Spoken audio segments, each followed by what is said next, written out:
अस्सलामुअलैकुम पाकिस्तान और दुनिया भर में जहां जहां भी आप हमें देख रहे हैं, आप सबको हम न्यूज़ की जानिब से ईद उल अज़हा बहुत बहुत मुबारक। जी हां, खुशियों की, मोहब्बतों की, अपनों के साथ वक्त गुजारने की और यकीनन बारबेक्यू, ईदी और बेशुमार फैमिली तस्वीरों की ईद आ चुकी है। मैं हूं सना नकवी और आज हम न्यूज़ के इस शानदार, रंगारंग और भरपूर ईद शो में हम आपके लिए लेकर आए हैं खुशियों से भरी एक ऐसी महफिल जहां होंगी दिलचस्प शख्सियात, मज़ेदार किस्से, दिलचस्प इंकशाफात और हंसी शरारत कहकहों से भरे लम्हात। आज हमारे साथ मौजूद हैं मुख्तलिफ शोबों से ताल्लुक़ रखने वाली ऐसी शख्सियात जो सिर्फ अपने काम की वजह से ही नहीं बल्कि अपनी दिलचस्प और जिंदा दिल शख्सियत की वजह से भी बेहद पसंद की जाती हैं। तो तैयार हो जाइए क्योंकि अगला 1 घंटा होगा भरपूर तफरीह, दिलचस्प खेल, तेज़ रफ्तार सवालात, मज़ाहिया चैलेंजेस और ऐसे जवाबों के नाम जो शायद आज पहली बार सुनने को मिले। और अगर अभी तक आपके घर में बारबेक्यू शुरू नहीं हुआ ना, तो खबरदार रहिए क्योंकि आज का शो देखकर भूख और भी ज़्यादा बढ़ने वाली है। तो अपनी चाय, ठंडा मशरूब या शीर खुरमा अपने साथ रख लीजिए और तैयार हो जाइए हम न्यूज़ की इस खूबसूरत ईद महफिल के लिए। हमारे साथ स्टूडियोज़ में मौजूद हैं आमना भट्ट साहिबा हैं, आर्टिस्ट हैं। बहुत शुक्रिया आमना आपके वक्त के लिए। मुनीज़े मोइन हमारे साथ मौजूद हैं। मुनीज़े और मेरा बड़ा पुराना ताल्लुक़, बड़ा पुराना रिश्ता। एक सहाफ़ी हैं, एक एंकर पर्सन हैं और आप किस चैनल में हैं, क्या कर रही हैं, ये भी इनसे पूछेंगे। इसके अलावा नूर अमानुल्लाह हमारे साथ मौजूद हैं, हमारे लेजेंडरी आर्टिस्ट नूर अमानुल्लाह साहब की बेटी हैं नूर। और नूर को मैं स्पेशल थैंक्स कहना चाहूँगी कि नूर आपने अपना टाइम आज पहली दफ़ा आप हम स्क्रीन पे हमारे साथ मौजूद है। बड़ी बातें करनी है आपसे, आपकी बातें तो करनी है लेकिन आपके अब्बा की भी बहुत सारी बातें करनी है। और पूछना यही है आपसे, सबसे पहले मैं आप ही से शुरू कर लेती हूँ कि आपके अब्बा घर में भी इसी तरह से मज़ाहिया या फिर स्क्रीन पे होता है ना कि एक आर्टिस्ट की एक और परफॉर्मेंस होती है और घर में थोड़ी सी संजीदगी होती है, तो किस तरह पर्सनालिटी थी आपकी? Thank you so much for inviting me. और वालिद साहब का जिक्र करके मेरे दिन, ईद के दिन का आगाज इतना खूबसूरत कर दिया आपने। Thank you so much. मुझे लगता है जो एक कॉमेडियन होता है, जो एक आर्टिस्ट होता है, ऑब्जर्वर होता है, वो चाहे घर हो या कोई भी जगह हो, उसकी ऑब्जर्वेशन जारी रहती है। बेशक। तो क्योंकि मेरे वालिद साहब को ये, उनको एक क्रेडिट हासिल है कि उनकी जितनी भी कॉमेडी है और वो सारी ऑब्जर्वेशन की बेस पर है और ग्रास रूट लेवल से लेकर उन्होंने एलीट क्लास को भी टच किया। बेशक। और हर तरह के एटीट्यूड पर बात की कि गरीब का एक रवैया कैसा होता है, अमीर और गरीब का जो फ़र्क उन्होंने ऑन स्क्रीन बताया, थिएटर पर बताया। तो वो मुझे लगता है कि अब उस चीज़ की एक बहुत ज़्यादा कमी है। यही तो वजह आज तक दिलों पर राज कर रहे हैं आपके अब्बा और हम जितना उनका जिक्र करें उतना कम है। और अभी आपसे बहुत सारी बातें हमने करनी है लेकिन उससे पहले हमारे साथ मौजूद हैं पाकिस्तानी इंडस्ट्री का एक बहुत बड़ा नाम, और जितनी उनकी तारीफ़ की जाए सोशल मीडिया ही नहीं बल्कि मेन स्ट्रीम मीडिया पर भी बस उनका नाम होता है। पाकिस्तान ही नहीं बल्कि भारत में भी उन्होंने काम किया है। Meera ji, thank you so much. Thank you so much Meera ji, कैसी हैं आप? अस्सलाम वालेकुम।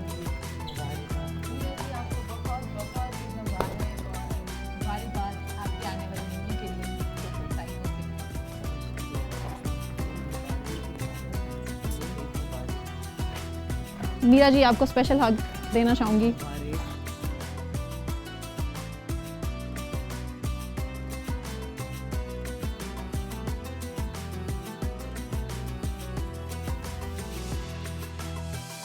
बहुत शुक्रिया मीरा जी, ईद मुबारक आपको भी बहुत बहुत। आपने इतना कीमती वक्त निकाला और आपकी जो मूवी है साइको, उसके बारे में हम बात करेंगे। सबसे पहले आपकी मूवी के लिए आपको बहुत बहुत शुक्रिया। प्लीज बैठें। Thank you so much. और मुझे बताएं कि इतनी मसरूफ स्केड्यूल में से आज भी आप ईद के दिन अपनी मूवी को प्रमोट कर रही हैं। बहुत कुछ पूछना है, मुझे भी पूछना है फॉर श्योर, हमारे जो गेस्ट हमारे साथ बैठे हैं उन्होंने भी पूछना है। साइको, व्हाट इज साइको, क्या है इस मूवी के अंदर? साइको इसकी टैग लाइन है। सबसे पहले तो आप सबको मेरी तरफ से बहुत बहुत बहुत ईद मुबारक। और मैं ईदी दे चुकी हूँ सबको। इधर सेट पे बैठे सबको? नहीं, सबको मिल चुकी है, सारे पाकिस्तान को। अच्छा, साइको मैंने तो साइको फिल्म की ईदी पहली तो ये मेरी ईदी आप कबूल करें और इस फिल्म को फौरन जाके आप देखें। और देख रहे हैं लोग, बहुत शुक्रिया। और उसके क्यों बाद रखा इस मूवी का नाम साइको? साइको फिल्म का नाम इसलिए रखा कि इसकी एक टैग लाइन थी, the real enemy lives in the mind. कि आई थिंक सोसाइटी जो हम देखते हैं जो नज़र आता है तो बहुत उसके बड़ी बात है। पीछे if you know how to control your brain, आपकी आधी प्रॉब्लम्स खत्म हो जाती हैं। हाँ, तो अगर आपको पता हो कि आपका जो असल दुश्मन है वो कहीं आपका, और नहीं बिल्कुल, है, बेशक। आपका असल दुश्मन जो है और वो यहाँ पर है, तो ये हमारी टैग लाइन है।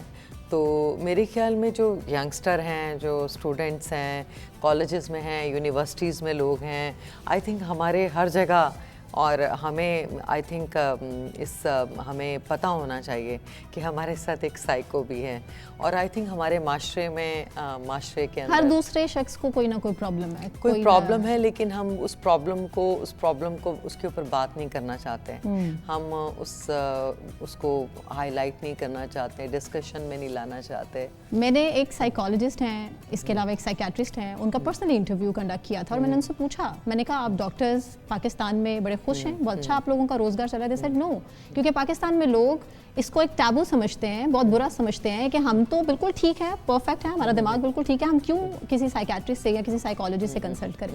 आप बहुत अच्छी बात कर रही हैं। आपकी पर्सनल लाइफ पे थोड़े से बस बात कर लेते हैं, सवाल कर लेते हैं। इंडस्ट्री को आपने पूरी तकरीबन अपनी ज़िंदगी दी है, क्या सीखा आपने? कोई ऐसा एक मोमेंट या कुछ ऐसा कोई वाकया जो आप अपने ऑडियंस से, हम सबसे शेयर करना चाहें? क्या हासिल किया इस इंडस्ट्री से? मैंने इस इंडस्ट्री से, इसमें रहकर सिर्फ एक चीज़ मैंने सीखी है कि अपने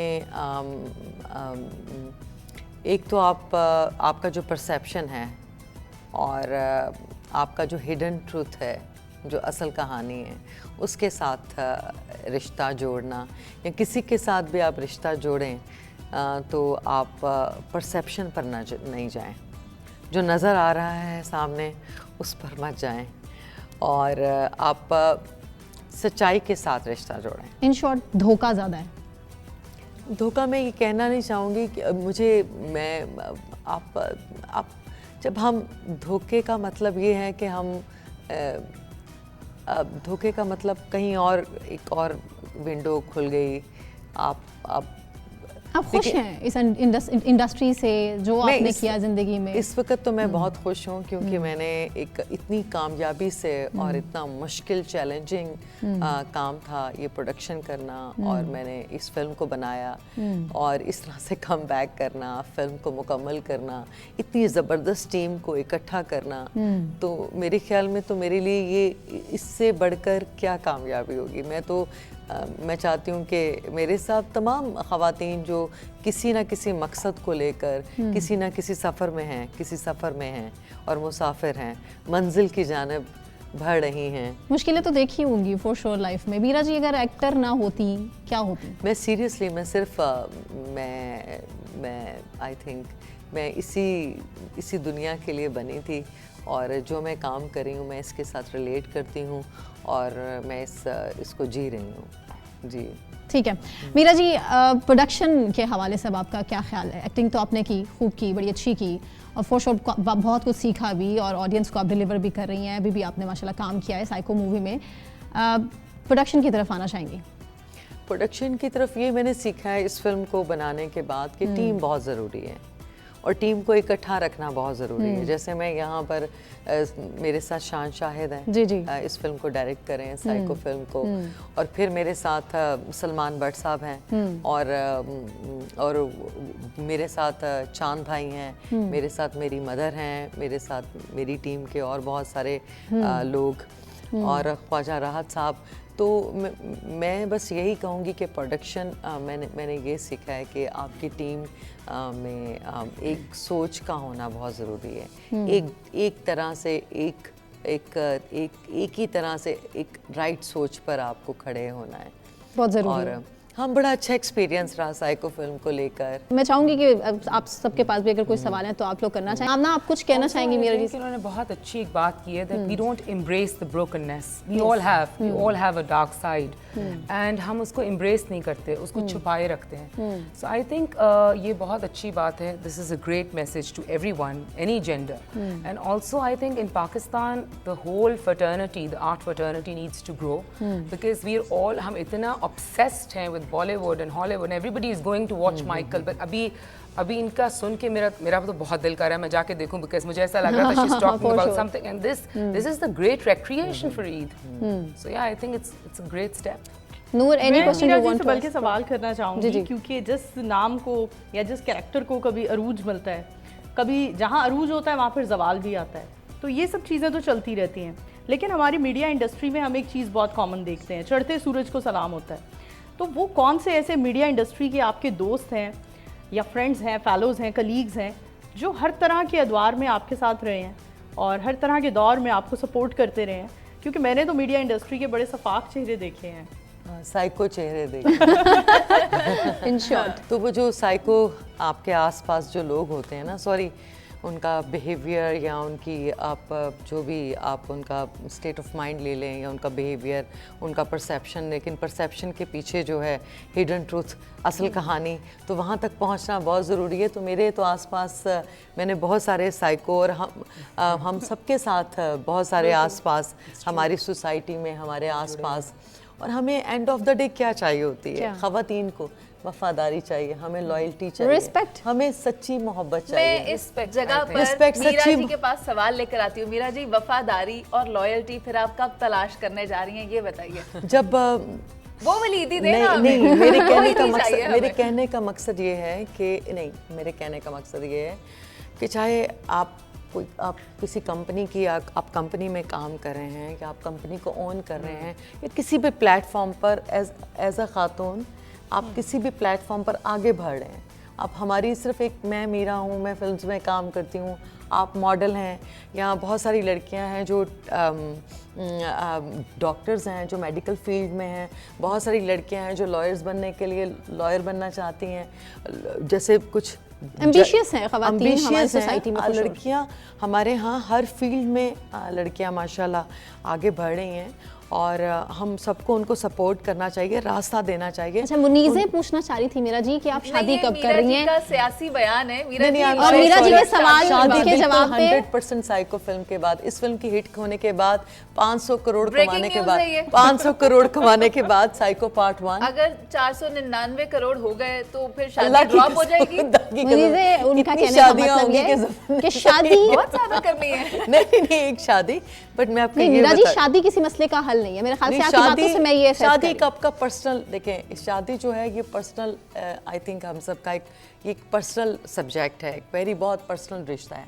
तो इसको आई थिंक हम इसको रिश्ते को हमें ना इस तरह बैठकर अपने काम को बेचना चाहिए. हाँ जी. अगर अपने टैलेंट को सामने रखें, हाँ मैंने फिल्म साइको बनाई है, मेरी फिल्म बस देखी, 500 करोड़ के बाद लाल जोड़ा पहन तो कर मीरा जी इंशाल्लाह तो मूवी 500 करोड़ का मेरा टारगेट है. इसके बाद साइको पार्ट 2 में बनाऊंगी इंशाल्लाह. good. उसी की प्लान कर रही हूँ कि फ़ौरन ही इस फिल्म के बाद साइको पार्ट 2 हम ऑडियंस उनको दिखाएं, फिल्म दिखाएं और फिर इंशाल्लाह ताला शादी बिल्कुल 100% Yes, that's मीरा जी ने breaking ढूंढ लिया. news. ये तो बड़ी बहुत अच्छी, हमारे प्रोग्राम में मेरे ख्याल से ईद के दिन पे बड़ी अच्छी ईदी मिल गई है सबको. किससे कर रही हैं शादी, ये भी बता दें मीरा जी. अच्छा, वो एक अलहदा से ये मैं इस वक्त आजकल मैं प्रमोशंस में बहुत ज़्यादा मैं बिज़ी हूँ और मैं सैनमास मैं जा रही हूँ यहाँ से गुजरांवाला से मैं मुल्तान आ रही हूँ फैसलाबाद फिल्म की मैं प्रमोशंस के लिए और सबको शुक्रिया अदा करने शुक्रिया मैं जा अच्छा, रही हूँ. ये सबसे ज्यादा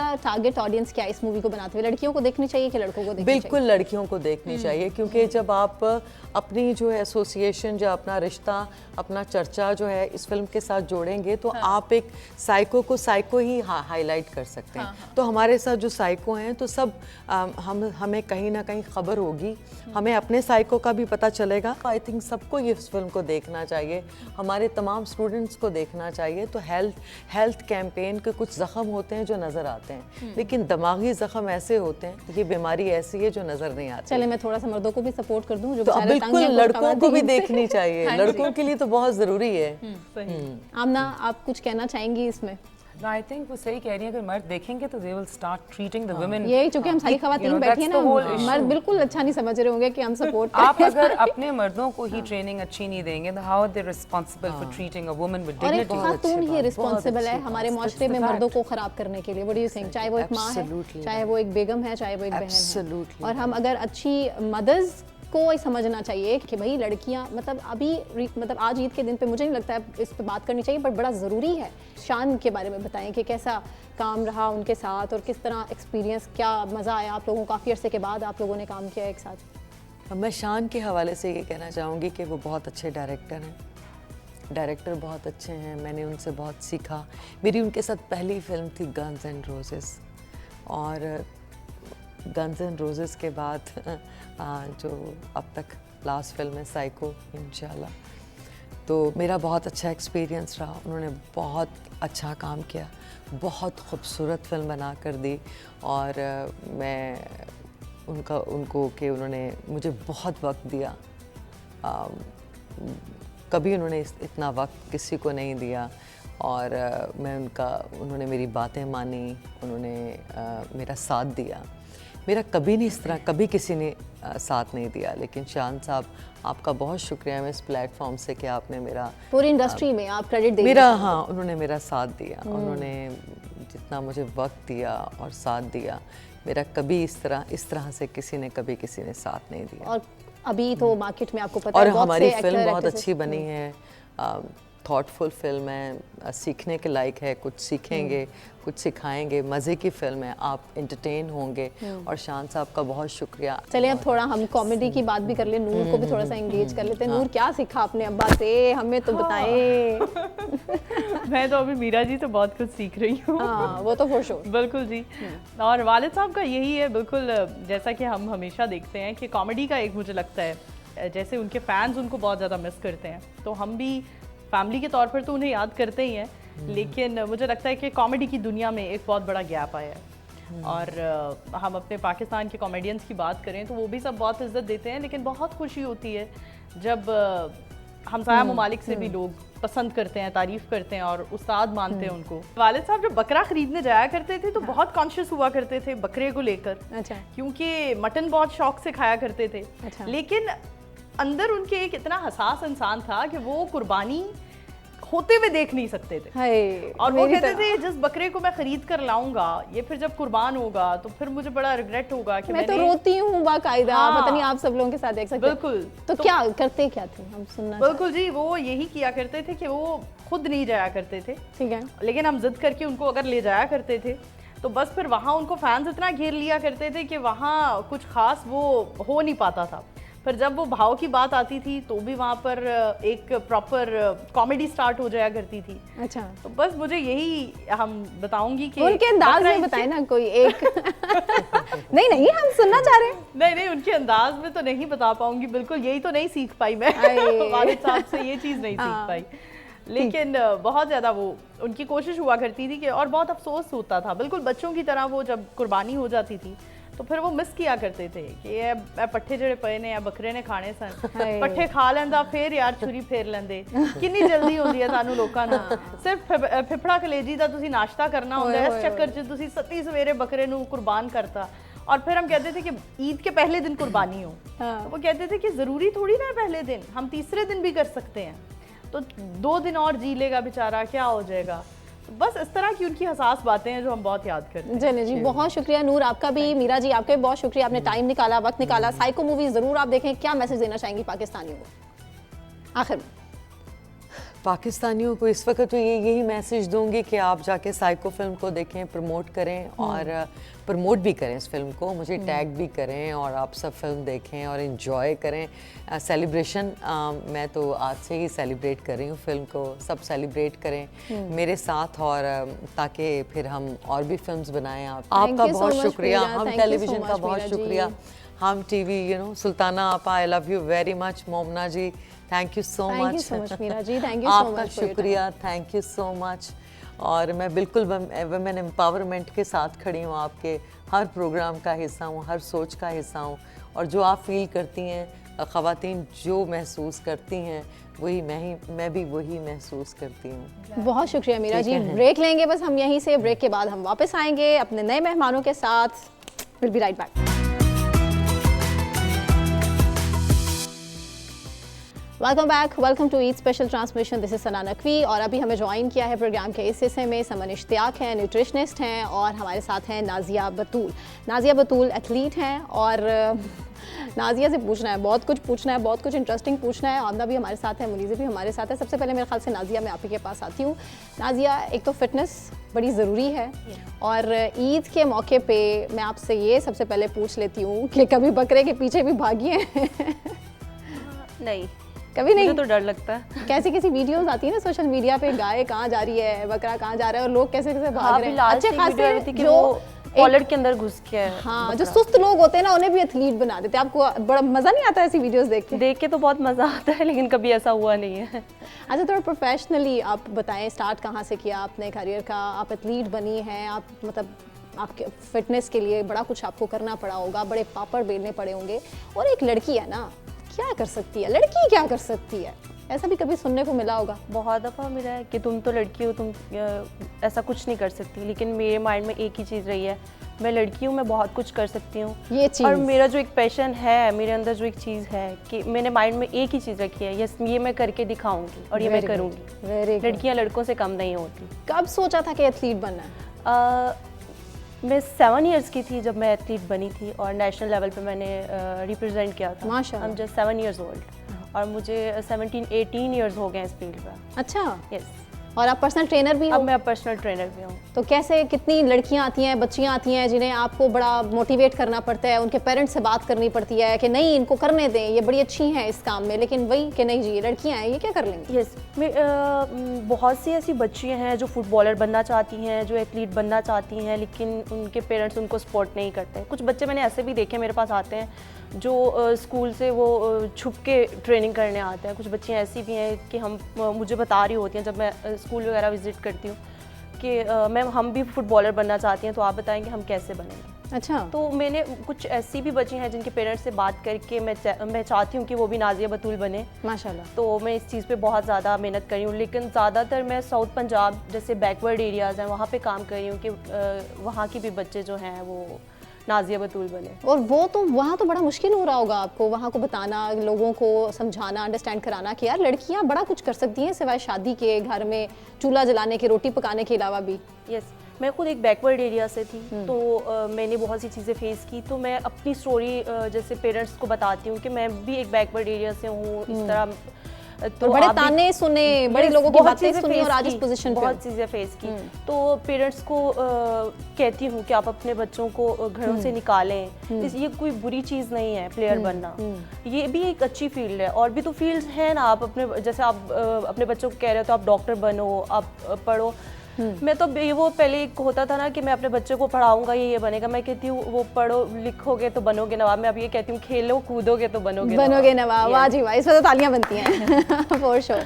आमना, आपसे मैं ज़रूर आऊँगी आपसे समन, पहले पूछूंगी कि ज़ाहिरा ईद के दिनों में सबको कितना वो करना चाहिए। सबसे पहले आमना से पूछते हैं, आमना कौन ज़्यादा सक्सेसफुल है आपकी नज़र में, हिना या आमना? We all three sisters. You have 3 sisters, yeah, okay. 3 sisters, and we didn't have a brother. हमारे अब्बू ने मेरे से बड़ा ही नहीं किया। And you travel a lot. हाँ जी, You travel a I lot. do. But then हमारे पेरेंट्स ने मेरे से बड़ा ही नहीं किया था कि आपने क्या बनना है और कैसे नहीं करना और क्या नहीं करना है। So we all have our own journeys. और आपका कोई भाई नहीं है? और आपके अब्बा का हमेशा से हमें सुनने को भी आया है, देखने को भी आया है कि आप तीनों बहनों को उन्होंने बहुत ज़्यादा, मतलब अगर बेटे नहीं है तो क्या हुआ, बेटियां मेरी बेटों के बराबर हैं। We have lived a very sheltered life. I don't think इतना sheltered life देनी चाहिए कभी। अब मुझे महसूस होता है because when you get the exposure and you get the आप बाहर निकलते हो और आपको धक्के लगते हैं तो आपको लगता है कि यार अब्बू ने कुछ ज़्यादा ही पैम्पर किया हुआ था। मैं 7 साल छोटी हूँ इना से, तो मैं बहुत, वो गलती से बेटी नहीं पैदा हो जाती बेटा पैदा करते करते। So I'm that child. और फिर मुझे लग रहा था कि आई थिंक मैं इतनी प्रोटेक्टेड और इतनी शेल्टर्ड थी, तो आई थिंक वो एक एक्सपीरियंस था। But yes, my father has never thought कि भी बेटा होना चाहिए। वो खुद इतने सक्सेसफुल इंडस्ट्रियलिस्ट रहे हैं, सो उन्हें बस एक शौक था कि मेरे बच्चों को पढ़ना चाहिए और अपने पाँव पे खड़ा होना चाहिए, काम करना चाहिए। डांट पड़ी हो कभी किसी बात पे? बहन से या अब्बू से? अब्बू से। तीनों में से सबसे ज्यादा किसे, और सबसे ज्यादा फेवरेट कौन था? जो है आई थिंक मेरे अब्बू से मेरी बड़ी बहन को पड़ी बेचारी सबसे ज्यादा। ये वैसे है, बड़ों की किस्मत में थोड़ा सा ऐसा होता है, और छोटे वाले जो होते हैं ना वो सबसे ज्यादा मार्जिन ले जाते हैं। निकल गई थी। हाँ समझ, मुझे बताएं कि ईद पे लोग आप ऐसे बाहर हो जाते हैं बकरा ईद पे खास तौर पे खा नहीं, और बट कश्मीरी हो तो हमें तो पानी भी लग जाता है वेटिंग फॉर ईद। ये तो अब ये तो हमारे देखने वाले अब बड़ा गौर से देखेंगे और सुनेंगे फौरी कि जनाब बताएं क्या करना चाहिए कि मोटापा भी ना आए और आप बिल्कुल फिट भी रहें। और अगर आप बहुत ज़्यादा गोश्त खोर हैं, जो कि अक्सर लोग पाकिस्तान में होते हैं, अस्पताल भर जाते हैं। हाँ भर जाते हैं, फूड पॉइजनिंग हो जाती है, जो खाए जा रहे हैं, क्या करें? अच्छा, सबसे पहले तो सबसे बुरे लोग हम लोग इसलिए लग रहे होते हैं कि ईद पे भी हम मना कर रहे होते हैं ये खाएं ये ना खाएं, तो डाइटिशियन न्यूट्रिशनिस्ट सबसे ज़्यादा बुरे लग रहे होते हैं लोगों को। सो बेसिकली मैं हमेशा कहती हूँ एज अ डाइटिशियन कि ये जो इवेंट्स होते हैं, ओकेशंस होते हैं, ये इंजॉय करने के लिए होते हैं, खुशी मनाने के लिए सब कुछ खाएं। बट होता क्या है कि हम सुबह ब्रेकफास्ट से स्टार्ट करें ना, तो तब से हम मटन बीफ स्टार्ट करते हैं, फिर हम लंच में भी मटन बीफ, फिर हमारी रात में गैदरिंग्स होती हैं, बुफे सिस्टम कलेजी से स्टार्ट होता है दिन, और वो different buffet different barbecue, emotional eating है ना, it's more of an emotional. So you mean मैं अपने लिए पूछ रही हूं, पोर्शन कंट्रोल। बिल्कुल। और कश्मीरी जब भी पेशेंट्स मेरे पास आते हैं वो बेचारे यही कहते हैं कि हम कुछ खाते भी हाँ, नहीं है, फिर भी हमें लग जाता है। और ये ऐसी, और हमें देखकर भी पता चल जाता है कि कोई कश्मीरी एंटर हुआ है, वो ब्रॉड और वो ये तो देखने वालों ने बट साथ बैठे बिल्कुल कश्मीरी बट होते भी हैं, बट दैट्स ट्रू, हमें बहुत जल्दी वेट किया ना। और खवातीन वैसे ही नॉर्मली बहुत ज्यादा कॉन्शियस होती हैं कि यार अच्छा मर्द हजरात तौंद निकली हुई है, खा के लेट गए हैं, कोई मसला नहीं है, मोटे हो गए हैं, जो मर्जी ये चल रहा है। It's also a health issue ना। यस, आपका मोटापा आपकी बीमारियां लेके आता है पहली बार।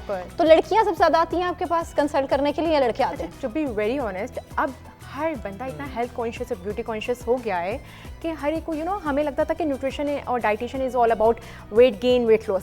बट आप इंटरनली कितना हेल्दी हैं कि आपके बॉडी में किसी चीज़ की डेफिशिएंसी तो नहीं है। आपकी देखें कि ओबेसिटी की भी बात हुई थी, obesity is the root cause of all diseases. Pre diabetes कितना कॉमन हो गया है, बच्चों में विटामिन डी डेफिशिएंसी कितनी कॉमन हो गई है, हार्ट अटैक आप देखें, यूरिक एसिड, कोलेस्ट्रॉल, ये सब शुगर है। यस, शुगर जो डायबिटीज है इस time leading cause of death जा रहा है, ओबेसिटी एंड शुगर। सो इसके पीछे अगर आप रूट कॉज देखें तो वो हमारी ईटिंग हैबिट्स हैं, हमारी जो है फिजिकल एक्टिविटी, जो लैक ऑफ फिजिकल एक्टिविटी है वो है, हमारा जो अनहेल्दी लाइफस्टाइल है वो है बेसिकली। सो मैं हमेशा कहती हूँ कि खाएं सब कुछ, इंजॉय करें हर चीज़, बट हर एक चीज़ एक मॉडरेशन में, एक पोर्शन कंट्रोल में। और भी बड़े मज़ेदार किस्म के किस्से अभी हमें सुनने हैं इन्हीं सारी खवातीन से, और बड़ी मोटिवेशन लेनी है, लेकिन एक ब्रेक के बाद हमारे साथ रहें।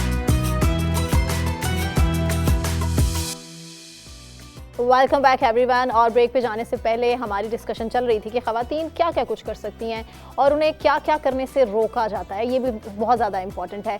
ये चूँकि पैनल ख़वातीन का है, गवर्नमेंट पंजाब की ख़वातीन की है, और ख़वातीन के लिए बहुत काम हो रहा है। आप लोग एग्री करते हैं इस चीज़ से कि ख़वातीन के लिए हमारे इस सूबे में स्पेसिफिकली बड़ा काम हो रहा है?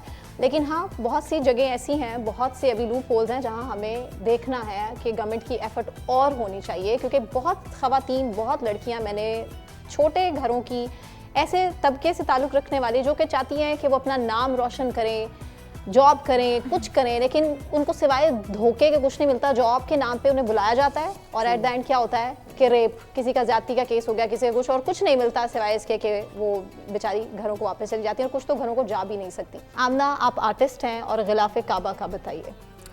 मैं आर्टिस्ट हूँ और मैं गिलाफ़े काबा को या सोर्स कर पाती हूँ या मुझे गिफ्ट मिले, ये दो ही ऑप्शंस होती हैं। So I have either worked with the Saudi government और यू गेट इट गिफ्टेड। इसके अलावा बाकी सब रेप्लिकास होते हैं। So once if you can source it and it's authentic, example Mecca museum से। और रेप्लिकास उसको सेल करने के लिए? हाँ, तो हर जगह, it's everywhere online. I have reported so many and I have a patent, I am officially registered for this art. ठीक है। तो अब तो हर जगह ये स्कैम चल रहा है। तो कैसे ऑथेंटिसिटी आप कैसे? देखिए, पहले तो उसका ओरिजिन ट्रेस करें। ये तो बहुत आसान है, कोई भी आपको कह देगा, मैं भी कह दूं, कैसे पता? आपको सर्टिफिकेट पे लिखा हुआ होता है ऑथेंटिक गिलाफ़े काबा। How do you have to trace the origin, कहाँ से आया है, कौन सी सऊदी की गवर्नमेंट से आया है। मक्का म्यूजियम डेट देता है आपको, हर एक उसके ऊपर, या और they gift it to you, because obviously उसकी इतनी महंगी कीमत ऐसी वो किसी को तो नहीं भेजते। हाँ, बिल्कुल। ठीक है। सो एक वो है, and then I merge it with my art. So मैं अपनी पेंटिंग के साथ उसको स्टिच करती हूँ, and that's why I called it the Kiswa series, कि उस पीछे मेरा काम होता है। ठीक है। आमना, आपका अभी रिसेंट जो आर्ट वर्क है या कमिंग आर्ट वर्क क्या है, उसके बारे में भी बताएं। ऑनेस्टली ज़िल हज्जा पे तो मेरा अल्हम्दुलिल्लाह काम ये होता है कि जैसे अभी वो मीरा जी बात करके गई हैं, I think overseas Pakistani are tremendously supporting Pakistani artist. मैं अपनी तो यही बात करूँगी, पाकिस्तान के शायद लोग पता नहीं इतना समझ नहीं पाते, इतना अप्रिशिएट नहीं कर पाते आर्ट को, या शायद उतना ले भी नहीं पाते। ओवरसीज़ ऑडियंस ख़रीदती भी है, अप्रिशिएट भी करती है। सो मुझे ये लगता है कि मैंने किस्वा पे इस वक्त जो मेरा ज़िलहज्जा का सीज़न होता है, वही होता है कि ऑल ओवर द ग्लोब लोग मुझे अपना गिलाफ काबा खुद भेजते हैं, मेरा नहीं होता, मैं नहीं सोर्स करती, वो मुझे अपना गिलाफ भेजते हैं। और जैसे इस वक्त मेरे पास 22 थे और मुझे 10th ज़िलहज्जा से पहले सबके ख़िलाफ़, कोई ऑस्ट्रेलियन, कोई UK, कोई कनाडा, कोई कहीं से भी आए हुए थे, तैयार करके उनको शिप करके उनके घर भेजना था। This was my job. माशाल्लाह माशाल्लाह। आप सब ब्रेक पे जाने से पहले अब कुछ मैसेज अपने ऑडियंस को देना चाहें, कोई अपना किस्सा, कोई अपना यादगार ऐसा वाक़या, कोई लम्हा हमसे शेयर करना चाहें ईद से रिलेटेड, एनीवन? हाँ, आप देखें क्योंकि ये ईद कुर्बान है और सेक्रीफाइस करनी है, शेयरिंग का मैसेज है, तो वो लोग जो सफ़ेद पोश होते हैं उनको ज़रूर गोश्त दें, बजाय इसके कि आप लोग उसे अपने घरों में, अपने रेफ्रिजरेटर्स में रखें।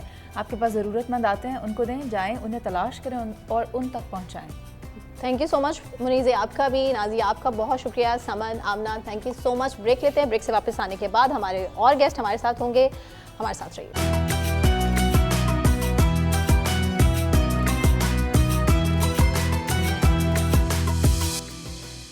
अस्सलामुअलैकुम जी, एक बार फिर से आपको ईद बहुत बहुत मुबारक। अगर आप समझ रहे थे कि ईद की खुशियां ख़त्म हो गई हैं तो बिल्कुल ऐसा नहीं है, क्योंकि हब न्यूज़ का ईद स्पेशल ट्रांसमिशन अभी मज़ीद रंग जमाने के लिए तैयार है और मैं हूं सना नकवी, और अगले 1 घंटे में होने वाली है तफरी, मज़ाक, दिलचस्प खेल, हैरान कुन चैलेंजेस, दिलचस्प राज और ढेरों कहकहों से भरी एक खूबसूरत महफिल। आज हमारे साथ मौजूद है मुख्तलिफ शोबों से ताल्लुक़ रखने वाली कुछ इंतहाई बासलाहियत और बेहद दिलचस्प शख्सियात, ख़वातीन ही हैं, और हमारे साथ एक के बाद एक इन तमाम ख़वातीन ने अपनी ज़िंदगी में वो काम किए हैं जो किसी के लिए भी ये सब रोल मॉडल हो सकती हैं, और ये बहुत मोटिवेटिंग हैं। हमारे साथ माहम नाज, वॉइस ओवर आर्टिस्ट, और हमारे साथ एक्ट्रेस मौजूद हैं। थैंक यू सो मच, बहुत अच्छी लग रही हैं आप माहम। इसके अलावा हमारे साथ दुआ खालिद मौजूद हैं, इंटरनेशनल हॉकी प्लेयर हैं, और इसके अलावा बरीरा खान है और फर्स्ट सोलो फीमेल बाइकर, और इनका भी मैंने इंस्टाग्राम पेज देखा है, जिसको देखने के बाद मैं तो कम से कम बड़ा जेलस हो गई हूँ क्योंकि बहुत इन्होंने इसमें मज़ेदार किस्म की रील्स लगाई हुई है। इसके अलावा हमारे साथ है डॉक्टर ईशल साकिब, जो कि न्यूट्रिशनिस्ट हैं, और इनका एक हिडन टैलेंट ये भी है जो कि सोशल मीडिया पे बहुत से लोगों ने पसंद भी किया कि गाना बहुत अच्छा गाती हैं। तो ईशल, हम आपसे गाना ज़रूर सुनेंगे, आप अपनी लिस्ट चेक कर लें और देख लें कि कौन सा अच्छा सा गाना आप हमें सुनाएंगी। और मेरे ख्याल से हम बरीरा से बात करते हैं। बरीरा, कैसे आपने वो काम कर लिया जो मर्द हजरात नहीं कर पाते? कम से कम मुझे तो देख के बहुत खुशी हुई है। इंस्टाग्राम पेज पे जाइए आप, बरीरा के, बरीरा खान है इनका पूरा नाम, और आप इनके पेज पे जाके आप इनका टैलेंट देखिए। और वो ये बाइक पे, ये सोलो बाइक इन्होंने खुद ही चला के, जनाब ये कहाँ कहाँ गई हैं ये तो हम इन्हीं से पूछेंगे। जी बरीरा, कहाँ कहाँ अभी तक आपने ट्रैवल किया, पाकिस्तान के कौन से इलाके तक पहुँची? मैंने पाकिस्तान का नॉर्थ पाकिस्तान मैंने सारा कवर किया है। मैं तकरीबन 5 साल से सोलो ट्रैवलिंग कर रही हूँ, और साउथ की तरफ टुवर्ड्स बहावलपुर तक मैंने किया हुआ है। Really? और कहाँ मुश्किल हुआ कि अकेला एक, मतलब अकेली एक खातून को, एक लड़की को बाइक पे जाता देख के, वो तो वैसे ही नॉर्मल इतने क्राउड में नहीं जाने देते, तो इस तरह आपने कहाँ से इसे साउथ तक जाके ट्रैवल कर लिया? अच्छा, नॉर्थ ऑफ पाकिस्तान तो बहुत ज़्यादा सेफ़ है और हमेशा मुझे पॉजिटिव रिस्पॉन्स से मिला है। होते हैं बीच में स्टॉकर्स वगैरह भी, लेकिन ज़्यादातर मुझे बहुत ज़्यादा सपोर्ट मिलती है। लेकिन जब हम साउथ की तरफ जाते हैं वहाँ पे थोड़ा सा एनवायरनमेंट जो होता है, लोग चेंज होते हैं, और दूसरा वहाँ टूरिज्म भी कम है ना, तो उनको आदत ही नहीं है वहाँ पे टूरिस्ट को देखने की। सो जब मैं उधर जाती हूँ वहाँ पर तो मैंने स्टॉकिंग के केसेस बहुत पकड़े हैं। सीरियसली? और कोई वैसे जान को खतरा या कुछ घर वाले कहें यार किधर जा रही हो तुम, क्या कर रही हो तुम, ये सब कैसे मैनेज करती हो? शुरू में तो घर वालों को इस सारे काम बताए नहीं जाते, कुछ किए जाते हैं। और इसमें मजेदार बात ये है कि करने वाले काम इसलिए किए जाते हैं ताकि अगले को पता लगे कि हम कर सकते हैं। टैलेंट है यार, पाकिस्तानी खवातीन में टैलेंट है। ये मेरे सामने बैठी टैलेंटेड खवातीन और मेरा दिल चाह रहा है मैं सैल्यूट करूं। आप लीपा भी गई हैं? या अभी मैं लीपा वैली होकर आई हूं। कैसा था लीपा वैली? क्योंकि वहाँ LOC है, तो वहाँ पे बहुत सारी जगहों पे रिस्ट्रिक्शंस है, आप जा ही नहीं सकते। लेकिन क्योंकि मैं एक सोलो फीमेल थी और उन्होंने काफ़ी रिस्पेक्ट दी मुझे, तो उन्होंने मुझे कुछ ऐसी जगहों पे आर्मी के साथ जाने दिया जहाँ पे लोग नहीं गए हुए। और वो वाकई जन्नत है। मुझे उधर जाकर महसूस हुआ कि इसको जन्नत नज़ीर एक्चुअल में कहते क्यों है, इतनी अनटच्ड है क्योंकि वहाँ टूरिस्ट ही नहीं जाता। तो वहाँ पर वो बिल्कुल जो हमें प्लास्टिक और इस तरह की चीज़ों का तो सबूत नहीं, इंटरनेट नहीं है अक्सर जगहों पे, वहाँ पे लोगों को पता ही नहीं है कि इन चीज़ों के साथ भी रहा जा सकता है। खौफ नहीं आता रात दिन कैसे, और 70 सीसी पे जहाज बना के जनाब उड़ रही है बरीरा, और मेरा तो सल्यूट बनता है इनको। आप सब लोगों को भी मोटिवेशन आ रही होगी।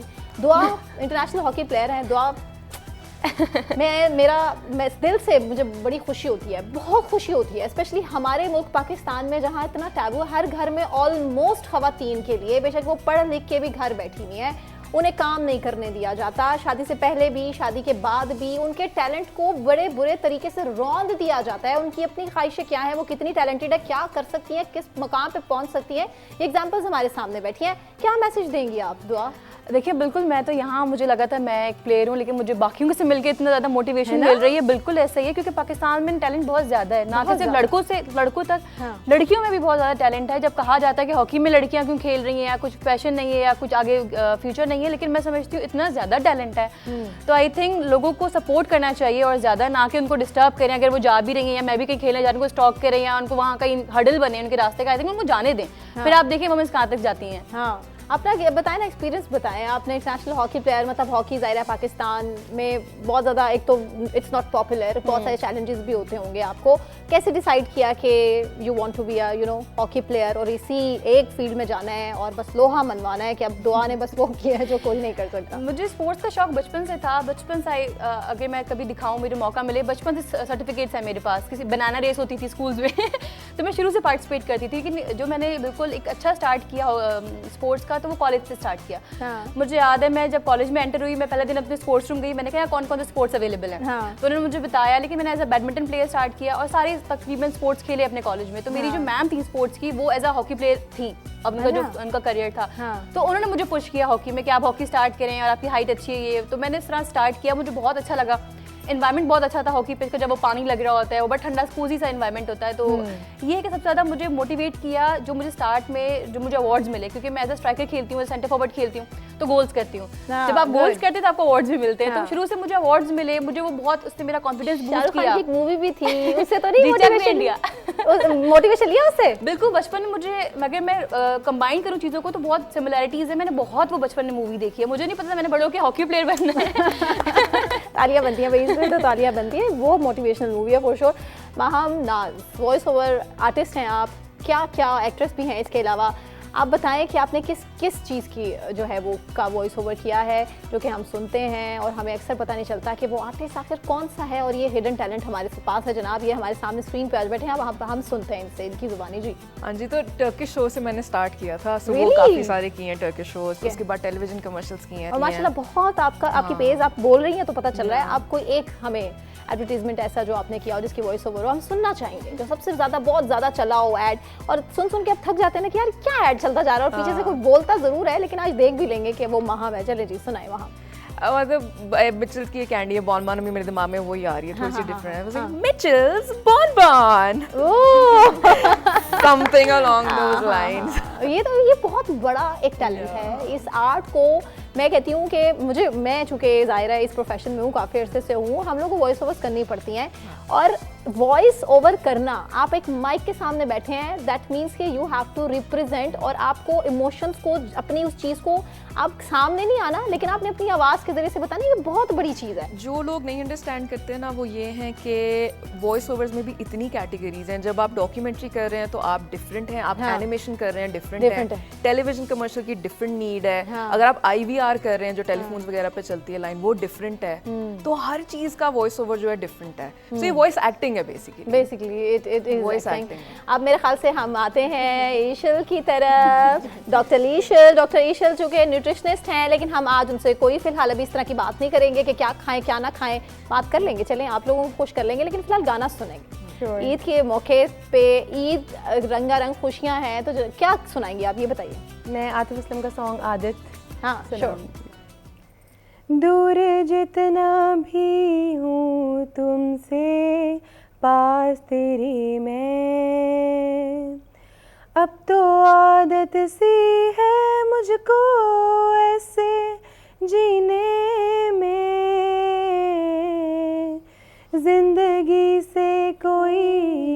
शिकवा भी नहीं है। अब तो जिंदा हूँ मैं इस नीले आसमां में, चाहत ऐसी है ये तेरी बढ़ती जाए, आहट ऐसी है ये तेरी मुझको सताए, यादें गहरी हैं इतनी दिल डूब जाए, और आँखों में ये गम नम बन जाए। वाह ईशल, मुझे बहुत अच्छा लगा। सोशल मीडिया पे आप लोग अपने कमेंट्स के जरिए हमें बता सकते हैं कि आपको ईशल का गाना कैसे लगा है। ब्रेक लेते हैं यहाँ पे। ब्रेक से वापस आने के बाद जो अपने दूसरे मेहमान हैं उनसे मज़े मज़े की बातें करेंगे और कुछ सेगमेंट्स हैं वो हम ज़रूर आप लोगों को फॉर श्योर आप लोग एंजॉय करेंगे। एक ब्रेक के बाद हमारे साथ रहें।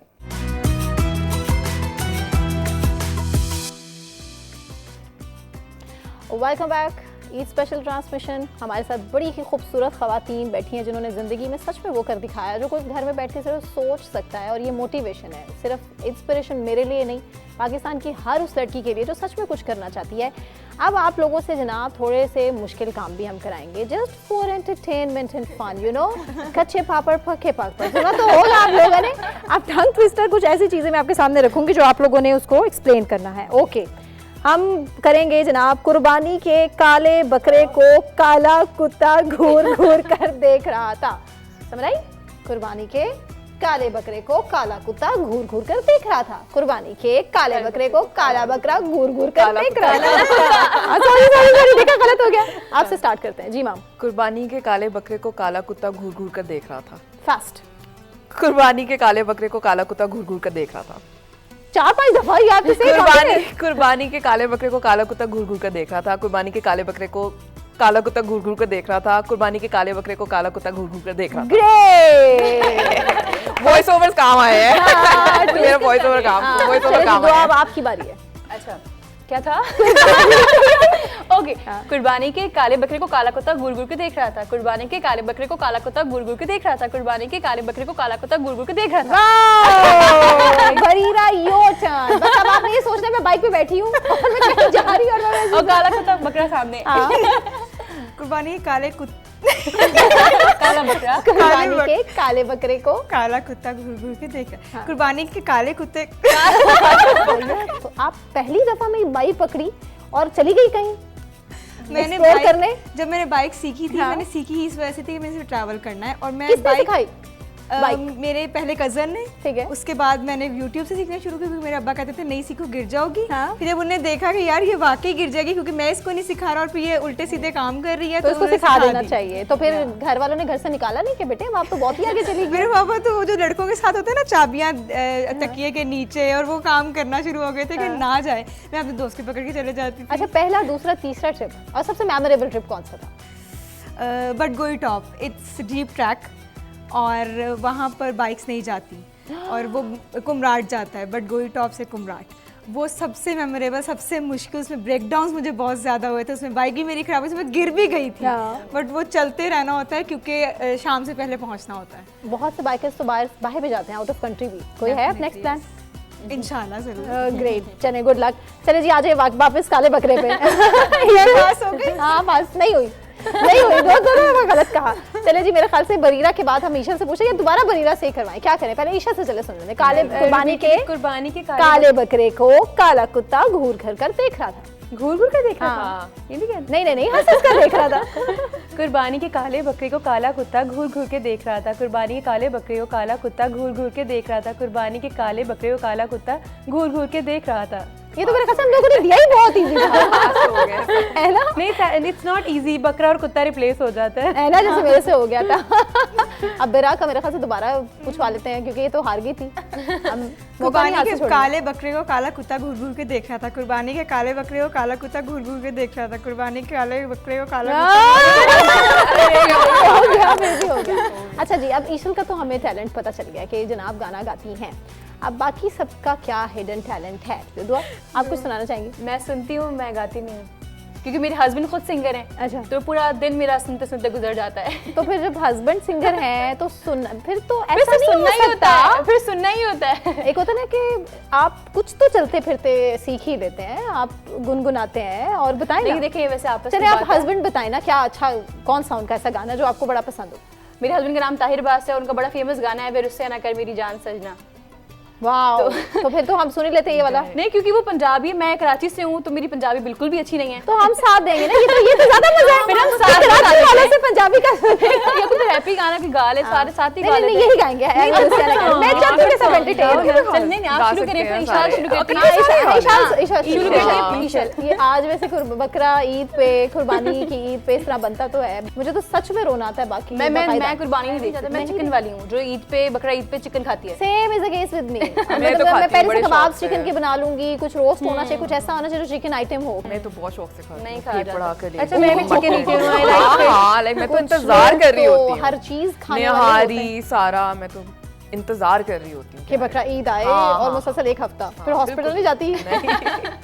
नहीं मुझे बहुत जाती। पसंद है। देखिए ये तो हमें ईशल से पता चलेगा कि कितने सारे पेशेंट्स आते हैं। बहुत सारे पेशेंट्स होते हैं एडमिनिस्टर, और इस तरह के केसेस होते हैं जहाँ पे वॉमिट्स भी होती हैं, डायरिया भी होते हैं, और पता है इन्फेक्शन जब तक वॉश आउट ना हो जाए तो ये दोनों सिम्टम्स खत्म भी नहीं होते। और बेहतर यही होता है कि स्टॉप ना करें और इनको निकलने दें। इसमें एक बहुत बड़ी टिप ये भी है कि जब कुर्बानी हो रही है, since everybody is listening to me, तो आप कुर्बानी हो रही है तो उसका जो बकरा है या जो भी जानवर है उसका गोश्त उसका ब्लड जो है वो अच्छे से ड्रेन होने दें। जितना अच्छा वो ड्रेन होगा उतना वो स्मेल फ्री होगा, उतने उसके अंदर इन्फेक्शंस कम होगी और आप उसको फ्रीज़ भी कर सकते हैं ज़्यादा टाइम के लिए। तो इट्स ऑलवेज़ बेटर, और मॉडरेशन में रह के खाएँ। कोशिश करें 70 to 100 ग्राम्स खाएँ, इससे ज़्यादा पर डे ना खाएँ, बिकॉज जनरली भी थ्राइस अ वीक रिकमेंडेड होता है मटन या बीफ, बिकॉज ये रेड मीट में कंसिडर होता है and it has a lot of fat and blood pressure भी हाई कर सकता है। दो इसके बेनिफिट्स बहुत ज़्यादा हैं लेकिन ज़्यादा खाने के नुकसान भी हैं, तो कोशिश करें कि मॉडरेशन में ऊपर रह से के 10-10 दिन तक खाना, बिल्कुल, और सिर्फ that's यही खाना और dangerous. फ्रीजर भर लेना और किसी को देना भी नहीं, और जनाब असल हकदार तक पहुंचना। चलिए जी, हम अब स्टार्ट करने लगे हैं सबकी खूबसूरत आवाज़ों में। किसी की नहीं भी है तो जब मिक्स हो जाएगी सब गाएंगे ना ये गाना। चले जी स्टार्ट करते हैं ईशल से। जी ईशल। ए मेरू से आना कर मेरी जान सजना, महक की आवाज़ कम आ रही है। छड़ जाना है जहाँ सजना, ए मेरू से आना कर मेरी जान सजना। ये वही वाला। सॉरी फॉर इंटरप्टिंग, लेकिन वाओ रियली गुड सॉन्ग। हां एप्रिशिएट। ये हस्बैंड के लिए थैंक यू था। Okay continue. ए मेरू से आना कर मेरी जान सजना, एक दिन छड़ जाना है जहाँ सजना, ए मेरू से आना कर मेरी जान सजना, एक दिन छड़ जाना है जहाँ सजना।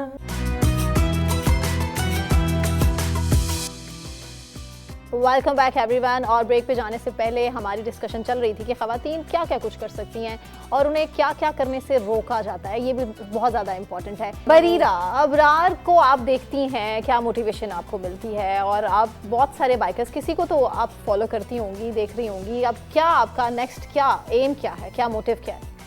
मैं सबसे इफ़ पहले you compare with Abrar. I don't want to because I am a female and he is a male, और वो टोटल डिफरेंट कंपैरिजन है, टोटल। हाँ। और अगर किसी भी क्रिकेटर को या हॉकी प्लेयर को, किसी को भी मेल और फीमेल को कंपेयर किया जाता है ना, मुझे लगता है ये बनता ही नहीं गलत बात है। कंपैरिजन, ये बनता ही क्योंकि नहीं। लड़कियां तो यू नो सुपीरियर है डेफिनेटली। ये इक्वालिटी ना सबको मिलनी भी चाहिए, क्योंकि हाँ। मैं आपको बताऊं कि सॉरी टू इंटरप्ट, कि हमारे हॉकी पिचेस में ना जब फीमेल्स खेलने आती हैं तो अक्सर और बेशतर वो पिच पे पानी नहीं लगाते, कहते हैं नहीं ये खेल कैसी चली जाएं घर।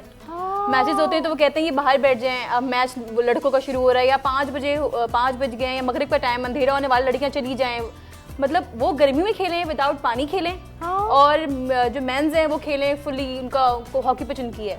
तो आई थिंक इक्वालिटी हर जगह देनी चाहिए। Thank ये you so आपके much. साथ होता है? बिल्कुल ऐसे ही Oh होता my है। God, ये एंड तो thank you so much for saying this, क्योंकि मैं क्योंकि मैंने बोला ये comparison because I don't want to discuss this because बहुत सारे जो बाइकर बॉयज़ हैं वो ये कहते हैं कि अच्छा लड़की है ना इसलिए पॉपुलैरिटी मिल गई, हालांकि आई हैव बीन ज्यादा स्ट्रगल करना पड़ता है। एग्जैक्टली एंड और जो मुझे ब्रेकडाउन्स होते हैं उसका क्या, जो मैं अकेले जाती हूँ और जो मेरे को प्रेशर आता है उसका क्या, हर्डल्स आते हैं उसका क्या, और सपोर्ट भी नहीं, ये नहीं कि घर का पूरी फैमिली पूरे सोसाइटी का सपोर्ट नहीं है, आपको सब ऐसी नजरों से देख रहे हैं, स्टॉकिंग कर रहे हैं कि यार ये पता नहीं क्या काम कर रही है। आपको तो एक फीमेल होना है इस मुआशरे में जुर्म है ना। एग्जैक्टली और इवन दो मैं पिछले 5 साल से ट्रैवल कर रही हूँ, मेरी जो कंटेंट क्रिएशन को पीक मिला था वो 2 साल पहले मिला, तो I have been struggling for like many days many years. और ये बात कह देना और फिर शॉर्टकट्स लेती है, मतलब बहुत सारे इस तरह की बातें, हालांकि मेरे कंटेंट में बहुत पॉजिटिविटी है, Pakistan is a safe place and everything मैं बोल रही होती हूँ, तो मुझे नहीं लगता कि मैं कंपैरिजन करना चाहूँगी। क्योंकि होता है वो कहते हैं जब फीमेल आगे आई ना वो कुछ अलग रीजंस होंगे जो यहाँ बैठी, क्योंकि अगर मैं यहाँ बैठी हूँ ना, आपको पता है कि लड़की घर से निकलना बाहर आना is a very big thing, कि वो घर से निकल कर आके सिर्फ खेल ही रही है, उसके आगे के जो चैलेंजेस और हर्डल्स वो खड़े करते हैं ना कि नहीं वो एक्स्ट्रा हो जाता है लड़कियों के लिए, क्योंकि काफी लड़कियां तो छोड़ जाती हैं खेलना। मैंने पढ़ा था कहीं कि आप अगर कंट्रोल नहीं कर सकते किसी खातून को फिर आप उसको टारगेट करते हो। जी बिल्कुल, आप बेशक उसे आप उसकी अभी पर्सनल तक हमारी कहा जाता है सोसाइटी कि ना इक्वालिटी एक्सेप्ट दी नहीं कर जाती रही है, फीमेल्स को ओपन ग्राउंड दिए जाते हैं, लेकिन ऐसा जब आप जाते हैं ना ऑन ग्राउंड आपको वो चीज़ नहीं मिलती ऑब्वियसली, तो आपको बड़ा एक जो मुश्किल चीज़ है ना वो एक्स्ट्रा मुश्किल हो जाती है लड़कियों के लिए, उसको सर्वाइव करना और सारा कुछ, तो ये बड़ी हिम्मत यार जिगरे की बात है, ये बहुत बड़े जिगरे की बात है। और मीडिया इंडस्ट्री, आई थिंक किसी भी इंडस्ट्री में अगर मैं देखती हूँ ना, मैं जैसे इनसे भी मिल रही हूँ, सारी लड़कियाँ डिफरेंट फील्ड्स में है ना, डिफरेंट शोबों से हैं,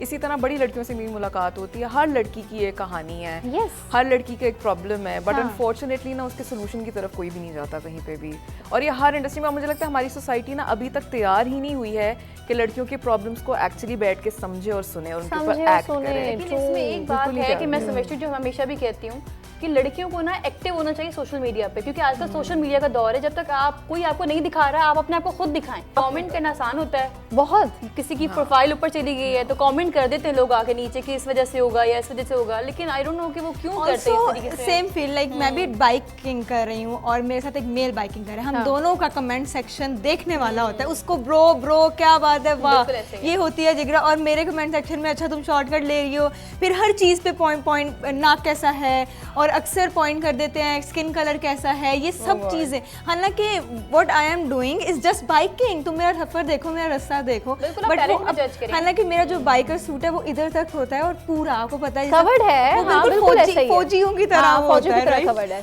और वहां पर भी कमेंट्स आ रहे होते हैं, ऐसे कहीं ना कहीं होता है, और बरक्स इसके कोई और कमेंट सेक्शन यू सी के ब्रो कोड चल रहा है। अच्छा, आई फील लाइक कि ये लोगों ने बड़े बायस्ड ओपिनियंस है लोगों के प्रोफेशंस के बारे में, जिस तरह अगर लड़कियां स्पोर्ट्स में आती हैं ना तो उन्हें काइंड ऑफ डिस्करेज किया जाता है, वो बाइकर हैं तो बता रही हैं अपने hurdles, she is an athlete, तो वो अपने हिसाब से बता रही हैं।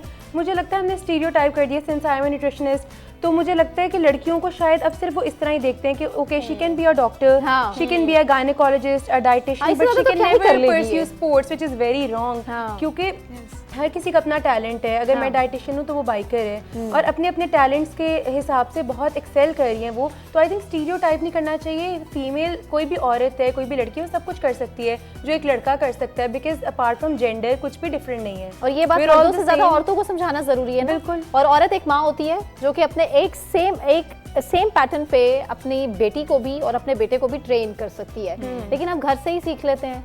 क्या आप रो रहे हैं, आप लड़कियों की तरह रो रहे हैं, ये तो है। मैं बहुत वोकल हूँ लड़कियों के लिए, क्योंकि मैंने फील किया है स्पोर्ट्स में ना, ग्राउंड में कहते थे आपने हॉकी खेली, मेरे जूनियर से बात कर रहे होते थे मेल्स के, आप घर बैठे घर पे हॉकी खेलें आप, तो मैं बड़ी लड़ाई लड़ती हूँ और हमेशा बात करती हूँ इस पे कि नहीं यार सपोर्ट करें, अगर आपने कुछ नहीं करना आप एटलीस्ट क्वाइट होकर उनको देख लें, तो वो खेल कैसे रही है, आप टैलेंट पे जज करें, अगर टैलेंट पे नहीं है, मेरिट पे नहीं है, देन आप बात करें, लेकिन उस पे एज अ गर्ल होना, एज अ फीमेल होना, आप उस पे जज करेंगे तो बिल्कुल भी गलत है। आई वाज समवेयर और वहाँ पर मतलब मैं ये भी एक पॉइंट करूँगी कि इसके बरअक्स बहुत ज़्यादा सपोर्टिव हमें सड़क पे जैसे मुझे कोई प्रॉब्लम होती है बहुत ज़्यादा सपोर्टिव मेल मुझे मिलते हैं, तो विच इज़ ग्रेट। बहुत कंट्रास्ट चाहिए, दोनों चीज़ें ना बहुत कंट्रास्ट। जो आपके सेम फील्ड में आते हैं ना, जो मर्द खुद भी कुछ है और दूसरी औरतें इनके साथ में है, तो वो उनको कुछ नहीं समझते। जो कुछ नहीं होते ना, जिनको पता है यार जो सपोर्टिंग होते हैं उनका रेशियो बहुत कम है, एंड वो कॉम्प्लेक्सिटी है। जी जी बिल्कुल, किसी भी रिलेशन में जो कि आपके सामने आती है। और आप तो घर में दो डिफरेंट प्रोफेशंस हैं। प्रोफेशंस हैं, आप सिंगर हैं, आपके हस्बैंड, और आप हॉकी, तो कभी पकड़ के गुस्सा शुस्सा आता है? उसकी ऐसी जरूरत नहीं पड़ी। नहीं पड़ी कि तारे बहुत अंडरस्टैंडिंग है, बहुत ज्यादा, मेरे कहने से पहले समझ जाते हैं क्योंकि वो बहुत सपोर्टिव है। उनका एक गाना भी था, उन्होंने सारी फीमेल क्रिकेट टीम को लिया था अपने गाने में, हमेशा फीमेल्स को सपोर्ट करते हैं, विच इज वेरी गुड। जो भी चांस होगा ना तो वो कोशिश करेंगे वो वुमेन को दें, कि वो उन्होंने काफी स्पॉन्सर किया है लड़कियों को कि वो खेलने जा रही हैं, कोई कहीं किसी इवेंट में पार्टिसिपेट करे। ऐसे मर्द होने चाहिए ना हमारी सोसाइटी में, ज्यादा बिल्कुल। होने चाहिए, और प्रॉपर उनकी ट्रेनिंग होनी चाहिए। आपको पता है माय फादर जब भी वो किसी को बाइक पे देखते हैं, लड़की को, किसी को अपना बस्ता पकड़े, वो हमेशा थम्स अप करते हैं, हमेशा पापा तो thumbs ये up मेरे करते ख्याल हैं। से अब आज मेरी तरफ से थम्स अप आपके अब्बा के लिए है। क्योंकि पता है हम बेटी यहाँ आज है ना, शादी हमारे में। फादर्स ही है शायद उसके पीछे, Yes. जिन्होंने तो सपोर्ट किया है। यस, हमें लेकिन अब सपोर्ट कल्चर किया है। चेंज हो रहा है। पहले क्या Progressive होता था father. कि सिर्फ डिलीवरी बॉयज मेल होते थे और हमें पता था कि एक मेल ही आएगा आपको डिलीवर करने आएगा। अब उबर ड्राइवर्स भी, लाइक कैब ड्राइवर्स भी फीमेल्स आप पेट्रोल पंप्स पे देखें, पेट्रोल पंप्स पे फिलर्स जो होते हैं वो भी फीमेल्स होती हैं, प्लस जो डिलीवरी जो होती हैं वो दे आर गर्ल्स बेसिकली, जो डिलीवर करने आती हैं फूड। और अब जब भी वो आती हैं उन्हें बहुत मोटिवेट करते हैं, बहुत अप्रिशिएट करते हैं, बिकॉज कोई भी जॉब छोटी नहीं है। पाकिस्तान से बाहर जाएं तो सब लोग सब कुछ कर रहे होते हैं, सब कुछ कर रहे हैं, यहाँ बेशक। टाइप किया गया था, लेकिन I think things are changing. अब एवोल्यूशन आ रहा है, माएँ अपने बेटों को बहुत अच्छा रेज कर रही हैं अब, और अब आई एम प्रीटी श्योर कि अब जो इसके बाद जनरेशन होगी that will be entirely different. और स्कूटी चलाती हैं, और they look very good. दुआ। मैं खुद चूंकि 5 साल कराची रह के आई हूँ, तो मैं इसलिए तो आप खुद इतनी परेशानी से बोल रहे हाँ, हैं। क्योंकि लोग लिटरली जो यहाँ से वहाँ जाते हैं, यहाँ आते हैं, वो कहते हैं यार काश कि यही मैनेजमेंट हमारी कराची में भी आ क्योंकि जाए। वहाँ मेंटेनेंस नहीं है, नहीं है, बिल्कुल सफाई Infrastructure नहीं है। बेड़ा मैं गर्क जब हो लाहौर गया है। आई शादी के बाद तो मैंने काफी ज्यादा चेंज फील कितना किया। साल हो गए लाहौर आए हुए? 2025 में 25 जनवरी 2025 को मेरी शादी हुई है। माशाल्लाह, लास्ट ईयर तो बस एक साल ही हुआ है एक ना, साल तो ही फिर हुआ, लेकिन तो इससे पहले मैं इवेंट्स खेलने आती रहती थी काफी ज्यादा। अच्छा। बस लाहौर की गर्मी बहुत तंग करती है। मौसम बहुत अच्छा है, बादल आते हैं, बारिश हो जाती है, लेकिन गर्मी कराची वालों के पास समुंदर है। बिल्कुल, वहाँ हवा चलती रहती है, यहाँ पे गर्मी बहुत होती है। लेकिन ये है कि यहाँ मेंटेनेंस नहीं, वहाँ नहीं है कराची में, यहाँ बहुत ज्यादा है, जो देख के बहुत खुशी होती है। हमें भी लगता है हमारा कराची भी ऐसा हो जाए। और तो क्या ही ईद बात है। कैसे डिफरेंट है वहाँ की और यहाँ की? कराची में हमें रौनक बहुत देखने को मिलती है। आप बस गलियों में निकल जाएं, आपको जो हल्ला गुल्ला मिलता है वो वहाँ रातों की में मंडियाँ बहुत सजी हुई होती बहुत हैं, सजी होती है, कैटल की। हाउसेस इतने ज्यादा होते हैं, जरा सा आप निकलना है, आपको एक नया कैटल हाउस मिल जाएगा और आप जाके वहाँ वहाँ विजिट करें। एक इवेंट को सेलिब्रेट बाकायदा किया जी, जी, जाता है। वहाँ यहाँ औरतों का इतना रिवाज नहीं है बकरा मंडी जी जी, जाने आप मैं समझती हूँ, मैं बचपन से मुझे याद है हमारे पापा हमें लेके जाते थे मंडी में जा रहे हैं। नहीं, जानवर लेने जाते हैं तो मेल जाते हैं ऑब्वियसली, लेकिन ऐसे ही घूमने जाना है, मंडी जाना है, मंडी जाना है, तो बहुत हर इवेंट की ना वहाँ पे बहुत ज्यादा रौनक होती है। आपको लगता है कि कोई इवेंट हो रहा है। यहाँ थोड़ा सा डेकोरेशन ज्यादा होती है, लेकिन वो फील कम है। उसकी एक वजह ये भी है क्योंकि लाहौर के नेटिव्स कम हैं। डिफरेंट एरिया से लोग लाहौर बहुत move हुए travel हैं करके और आते वो फिर हैं। मूव हो जाते, they move back to their home towns Eid करने, इसीलिए लाहौर में सन्नाटा बहुत ज्यादा होता है ईद पे। तो आई थिंक ये this is one of the factors. हाँ, और इसीलिए लेकिन ये है कि सफाई भी बहुत अच्छी रहती है हमारी गवर्नमेंट को, पंजाब गवर्नमेंट को इस तरह आता है। और इस बार के गुलाब से पूरा शहर धुला जाएगा। हाँ जी, ईद कुर्बान। और ये भी देखिएगा कि 2-3 दिन के बाद जब ये पूरी हो जाएगी कुर्बानी, उसके बाद साफ सुथरा हमारा शहर हमें मिलेगा।